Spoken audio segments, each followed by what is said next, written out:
નમસ્કાર મિત્રો, સ્વાગત છે તમારું કૃષિ જાણકારી યુટ્યુબ ચેનલમાં।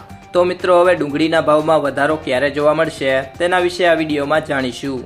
તો વિડીયોને છેલ્લે સુધી જોતા રહેજો અને હજુ સુધી કૃષિ જાણકારી યુટ્યુબ ચેનલને સબસ્ક્રાઇબ ના કરી હોય તો સબસ્ક્રાઇબ કરી લેજો અને બાજુમાં આપેલ બેલ આઇકનને પણ દબાવી દેજો, જેથી કરીને તમને દરરોજના તાજા બજાર ભાવ અને તેના વિશેની માહિતી મળતી રહે।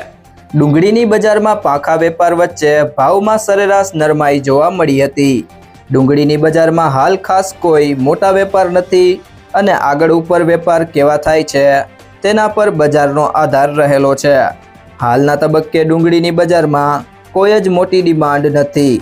બીજી તરફ સાઉથનો માલ સામે દેખાઈ રહ્યો છે। હુબલી બાજુ પાકની સ્થિતિ સારી છે, જેને કારણે બજારોનો ટોન મિશ્ર દેખાઈ રહ્યો છે।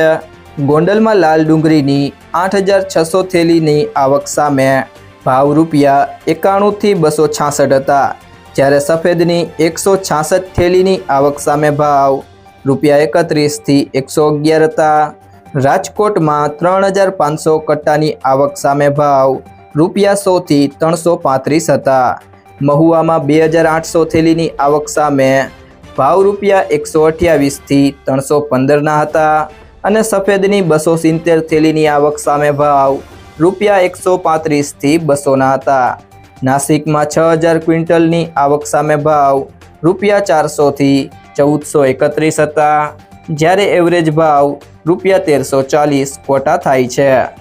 જો મિત્રો તમને આ વિડીયો પસંદ આવ્યો હોય તો વિડીયોને લાઈક કરી દેજો, તમારા મિત્રો સાથે શેર કરી દેજો અને હજી સુધી તમે કૃષિ જાણકારી યુટ્યુબ ચેનલને સબસ્ક્રાઇબ ના કરી હોય તો સબસ્ક્રાઇબ કરી લેજો।